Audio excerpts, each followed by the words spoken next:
narito naman po tayo ngayon at makakapanayam natin ng anak ni Ginang Bondok na isang lalaki.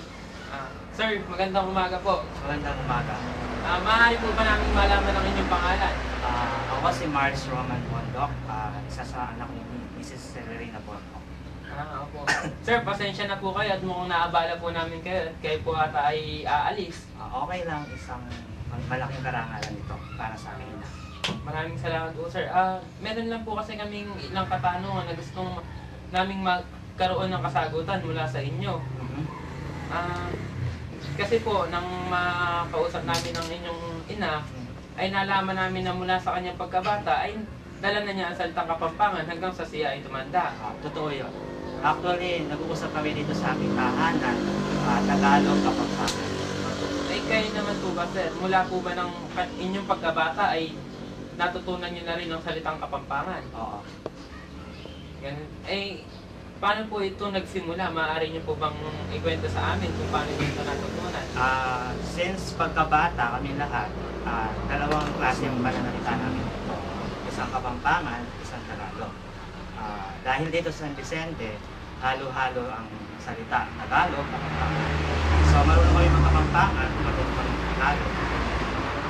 So, sir, ibig sabihin po, nang mamulat kayo mula sa inyong pagkasilang at nang kayo medyo magkaedad, ay namulatan niyo na ang Kapampangan. Ito po ay natutunan niyo na lang or itinuro po sa inyo? Actually, hindi naman na itinuro. Ito ay nakamulatan na namin. Dahil nga sa nasabi ko kanina, Kapampangan at Tagalog ang pananalita dito. Ibig sabihin po, talagang dito po sa San Vicente, ito po ay nagpapatunay lamang na talagang ang Kapampangan ay matagal nang laganap dito, kahit ito po ay Tagalog. Dahil kasi San Vicente, tapos malapit ng Arayan, so parang nag-mix na yung pananalita at yung mga tao marunong na magkapampangan at marunong na magtagalog din. So dapat lagi naman Tagalog tayo dito. Pero since malapit tayo sa Pampanga, nag-mix na yon. So Kapampangan and Tagalog ang pananalita dito. Sir, maaari po bang kayo naman ang mahinga namin ngayon ng mga ilang salita na Kapampangan at ito po ay isasalin nyo rin sa Tagalog? Okay. Yung sa Kapampangan, yung magandang umaga, Maya Paabak Kepongan. Yan yung sa Kapampangan. Sa Tagalog, magandang umaga. Sa English, good morning. Yan. Sir, ano pa po ba? Marami pa. Kagaya pag tatanungin mo yung isang tao kung kumain na, sa Tagalog, kumain ka na ba? Sa Kapampangan, may ngala ka. Tsaka kung sa Tagalog naman, ano ba ang ulam? Sa Kapampangan, it's ano ba ang asan? Yung asan, it's ulam. Diba? Maraming term na ginagamit sa Kapampangan at sandali lang matututunan sa Tagalog. So, hindi naman nakakalayo yun. Sir, yun na po, hanggang sa inyong pagtanda, sigurado pong dadalhin niyo na itong pagsasalita niyo ng Kapampangan. Oo, kasi nakamulatan na namin to eh. Tagalog, Kapampangan, alam na namin to lahat eh.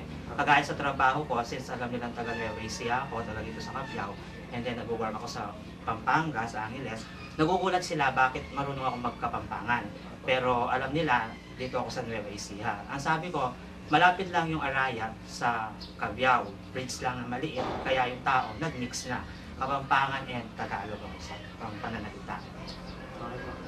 Sir, kung gayon po pala ay malaki ang naitutulong ninyo sa amin sa paggawa ng dokumentaryong ito at labis-labis na kami po yung magpapasalamat sa inyo at napakalaki po talaga ng inyong ibinibigay na tulong sa amin at hinarap nyo kami kahit kayo ay mayroong dapat asikasuhin. Sandali. Okay lang yan, basta kaya naman namin ibigay, kaya namin makatulong. Bakit hindi? Saka lalo na kung kailangan nyo, okay lang. Sir, maraming salamat po. Thank you. Ang tulong po talaga ito. Thank you sa pagbisita nito. Sir, maraming salamat po sa inyong naitulong. Kami po may tutuloy na at kami po ay maglalakad pa patungo dito sa Mapalad upang kami naman po ay din humanap ng makakapanayam namin na siya rin pong katulad ng ginawa namin sa inyo ng makakatulong sa paggawa sa amin sa dokumentaryo. Makatagpos kayo, makayari kayo. Maraming tulong sa ginawa. Ipagmalaki kayo ng aming bayan. kayo ng mapayapa.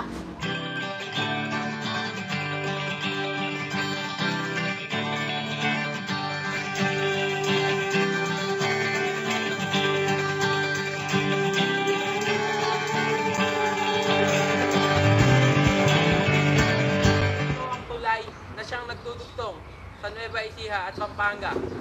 Ngayon ay kakabila kami rito upang tumuhin ang barangay Kapalan. Upang dito, alamin para sa mga nila.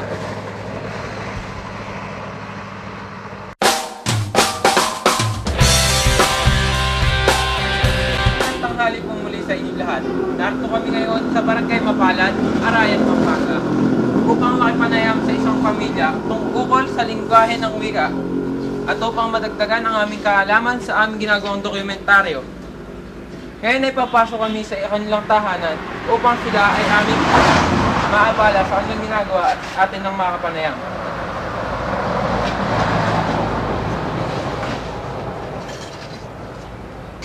Magandang tanghali po.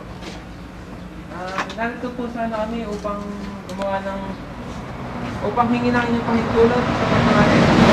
Kung maaari mo sana ay magbahagi kayo nito sa pamamagitan ng inyong pagsagot sa aming mga kami po ay mga estudyante mula sa Central Luzon State University at ito po ang dokumentaryong ginagawa namin ay kailangan namin ng inyong tulong at sana po ay mapagbigyan ninyo kami. Tulog po Para po maayos namin itong aming ginagawang dokumentaryo.